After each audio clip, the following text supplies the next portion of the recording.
हैदराबाद में आज हुनर हाट एक्सपो का आगाज़ हुआ है। उसका इफ्तिताह मरकज़ी वज़ीर अक़लियती बहबूद मुख्तार अब्बास नक़वी ने किया। आइए हम इस सिलसिले में national minorities development finance corporation के chairman managing director Shahbaz Ali साहब से। शहबाज अली साहब, अब बताइए, हैदराबाद में आज जो आप हुनर हाट जो आगाज़ किए हैं, इसका रीज़न क्या है?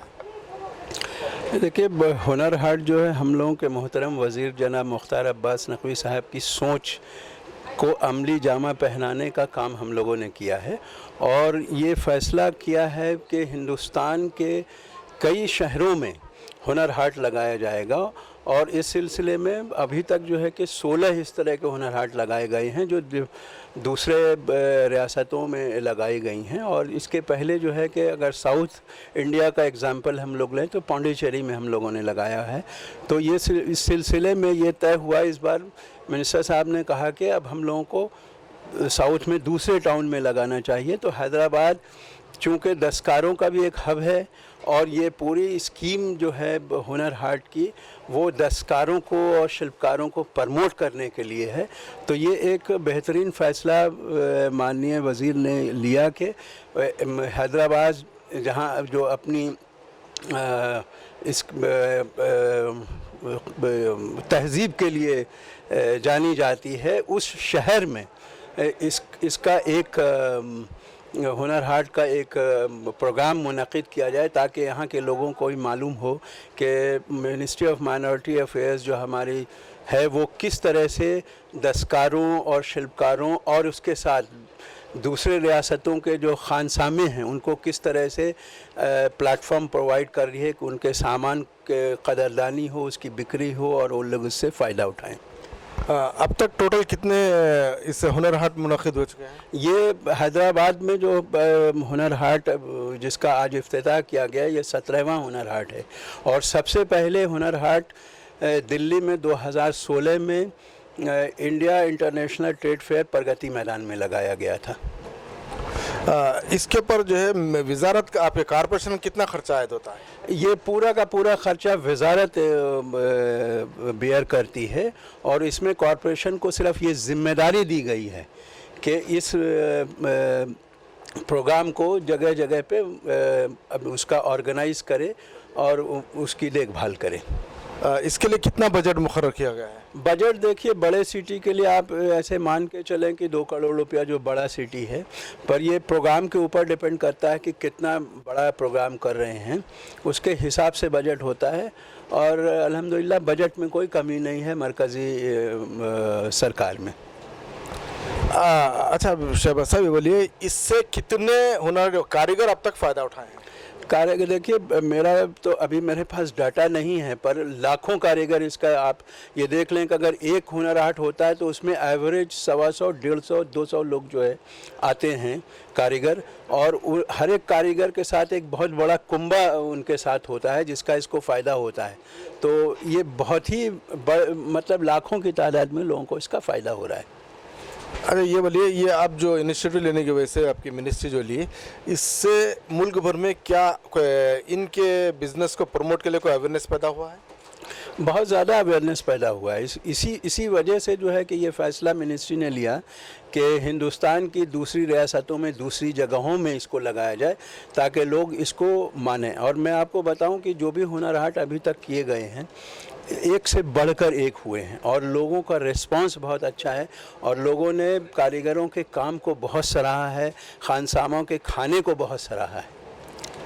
अच्छा शहबाज साहब, ये जितने आपका ने 200-150 जो है कारीगर हर वक्त एक्सपो में आते हैं, इनका बिज़नेस का ग्रोथ कितना हुआ और इनके साथ एक यूनिट के साथ कितने लोग जुड़े होते हैं काम करने वाले? देखिए, वो डिपेंड करता है कि किस तरह का काम कर रहे हैं। जो छोटा दस्तकार है उसके साथ छोटा ग्रुप है। जैसे आप अगर लेंगे कि कारपेट बनाने वाला हो तो बड़ा ग्रुप होता है और जो छोटे दर्जे का काम कर रहे हैं, जैसे बहुत से आप यहाँ पे भी कारीगरों से बात करेंगे, वो बताएंगे कि आमतौर पे ये इनका ख़ानदानी पेशा है, जो ख़ानदान दर ख़ानदान ये लोग कर रहे थे। पर मशीन के जैसे जैसे प्रोडक्ट आने लगे तो जो नौजवान तबका था इससे हटने लगा। तो मिनिस्ट्री की ये सोच हुई थी कि जो हमारी विरासत है, जो हेरिटेज की चीज़ें हैं, वो लुप्त नहीं हो जाएं। इसलिए ये फ़ैसला किया गया था कि मिनिस्ट्री ने एक स्कीम बनाई है उस्ताद की। उस उस्ताद में लोगों को जो मास्टर क्राफ्ट पर्सन्स हैं उन लोगों को ट्रेनिंग दी जाती है, उनके प्रोडक्ट को डाइवर्सिफाई किया जाता है और वो जो प्रोडक्ट बनाते हैं उसको मार्केटिंग करने के लिए, चाहे आप जैसे मैंने भी बहुत सारे क्लस्टर विज़िट किए तो लोगों को ये नहीं पता था कि वो अपना सामान इतना खूबसूरत, इतने अच्छे मेहनत से जो बनाते हैं उसको कैसे बाज़ार तक पहुंचाएं। तो ये एक प्लेटफॉर्म मुहैया कराया गया है उन दस्तकारों शिल्पकारों को कि वो अपना सामान यहाँ शोकेस करें, बेचें। और हम लोग देखेंगे, आप देखेंगे यहाँ हमने एक पेवेलियन बायर सेलर मीट का भी लगाया हुआ है। तो जो हमारे बायर्स आते हैं, हम लोग बायर्स को भी इन्फॉर्म करते हैं कि इस जगह पे हम लोग अपने हुनर हाट की नुमाइश लगाने जा रहे हैं, आप लोग आइए, आपका उनसे इंट्रैक्शन होगा और डायरेक्ट वो जो है आर्टिज़न और बायर के बीच एक राब्ता हम लोग कायम करवाते हैं उससे।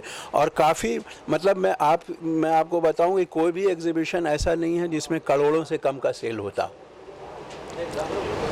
लास्ट एक्सपो आपका कहाँ पर हुआ था? लास्ट हम लोगों ने अभी किया था अहमदाबाद में। ये बोले अहमदाबाद में जो बायर और सेलर का जो मीट रखे थे उसमें कितना सेल वो हुआ है? देखिए उसको हम लोग क्वांटिफाई नहीं कर पाते हैं, इसलिए कि हम उनके ऊपर छोड़ते हैं। हम मिडिल मैन हम नहीं हैं, हम सिर्फ फैसिलिटेटर हैं। उनकी मुलाकात करा देते हैं और वो फिर बुक ऑर्डर करते हैं, वो अपना सामान लेते हैं। तो इसलिए ये अभी मुमकिन नहीं होगा आपको कहना, पर यह है कि जो हम लोगों को अंदाज़ा होता है कि एक जो आर्टिज़न है, कोई जैसे साड़ी का काम कर रहा है तो उसने बताया कि हमें तो लाखों के ऑर्डर मिल गए वहाँ से, अहमदाबाद से। तो काफ़ी मुनाफा और काफ़ी फ़ायदा हो रहा है इस प्रोग्राम से लोगों को। यानी जब अगर इनको ऑर्डर मिलता है तो क्या आपकी मिनिस्ट्री इनको फाइनेंस करती है, असिस्ट करती है? इसकी ज़रूरत नहीं पड़ती है, वो लोग खुद अपना जैसे भी एडवांस लेना है या जो भी करना है वो आपको मैंने बताया कि ये डायरेक्ट उनका बायर और सेलर के बीच का मामला है। हमारा काम सिर्फ फैसिलिटेट कर देना है कि उनको मिला देना है। अगर उनकी कहीं पे कोई क्वेरी होती है बायर की तो वो हम लोग उसको बता देंगे कि आप कैसे करेंगे, या जैसे उनके दरवाजे तक पहुंचना है तो कैसे जाएंगे, इस तरह की चीज़ें हम बता देते हैं। नहीं तो ये आर्टिजन्स जो हैं इतने काबिल हैं कि वो ख़ुद से इसको डील कर लेते हैं। नहीं, अगर इन लोग आपस में जो किसी से क्लैश होता है और कारोबार में डैमेज नुकसान होता है उसके लिए कुछ आप लोग जिम्मेदारी लेते हैं? नहीं, ऐसा अभी तक तो ऐसी कोई बात आई नहीं, किसी तरह का कोई नुकसान नहीं, फ़ायदा ही फ़ायदा है। नहीं, इन फ्यूचर अगर ऐसा हो तो उसके लिए आप कोई प्लानिंग कर रहे हैं? फ्यूचर की बात आएगी उस वक्त देखेंगे ना, अभी तो कोई इस तरह की बात ही नहीं सामने नज़र आई है। अभी तक सारे फ़ायदा का ही सौदा है ये। अच्छा, अब आपका नेशनल जो माइनॉरिटीज डेवलपमेंट फाइनेंस कॉर्पोरेशन है वो क्या मुल्क भर में क्या खिदमत अंजाम देता है माइनॉरिटीज की? हम लोगों के जो कॉरपोरेशन है उसका काम है क्रेडिट फाइनेंसिंग का। जो माइनॉरिटी के 6 नोटिफाइड कम्युनिटीज़ हैं उनको हम लोग अपने स्टेट चैनलाइजिंग एजेंसी के ज़रिया उनको लोन देते हैं सस्ते दरों पे, ताकि वो अपने पैरों पे खड़े हो जाएं। तो मतलब स्टेट चेन के जरिए डायरेक्टली आपके पास नहीं करते हम लोग, सब स्टेट के ज़रिया करते हैं। नहीं, अब जैसा ये आप एक्सपो कर रहे हैं, इनको इम्प्रूव करने के लिए क्या उनको इन एजेंसीज के जरिए आप हेल्प करते हैं, लोन वगैरह फ्राहम करने? जहाँ पे ज़रूरत होती है उनको देते हैं, इसलिए कि हम लोगों के दस्तकारों के लिए या आर्टिजन्स के लिए एक अलग स्कीम है जिसका नाम ही विरासत है। और उस विरासत की स्कीम के ज़रिए कोई आर्टिज़न अगर लोन लेना चाहे तो उसको बहुत सस्ते दर पे लोन, 5% के दर पे लोन उसको मिल जाएगा। और अगर वो खातून है तो उसको और 4% के दर पे मिल जाएगा लोन। अब तक ऐसे कितनों को लोन मिला है, कुछ आइडिया आपका? नहीं, अब भी देखिए एग्जैक्ट डाटा तो हमारे पास नहीं है, पर बहुत सारे लोग इसका फ़ायदा उठा रहे हैं। और ये स्कीम अभी हम लोगों ने हाल फिलहाल में ही लॉन्च करी है। तो और मैं आपको बताऊं कि अभी कुछ ही दिनों पहले हमने पहला लोन जो है वो गुजरात के कच्छ ज़िले में बांटा है, जहाँ पे बहुत बड़ा दस्तकारों का क्लस्टर है। नहीं शहबाज साहब, आपका ना ये आइडिया, ये डाटा है कि अब तक कितने ऐसे जो दस्तकार हैं जो आपके ज़रिए फ़ायदा उठा चुके हैं?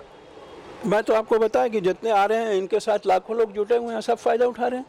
और जो लोन का जहाँ तक ताल्लुक़ है, तो लोन में ऐसा नहीं है कि विरासत के अलावा भी हमारा लोन है। और अभी तक तकरीबन जो जब से हमारी कॉरपोरेशन बनी है 16.5 लाख लोगों ने इससे फ़ायदा उठा लिया है लोन से। शुक्रिया INN से बात करने के लिए। INN चैनल के लिए मैं हबीब अली जिलानी, कैमरामैन मधुसूदन के साथ हुनर हाट एक्सपो से।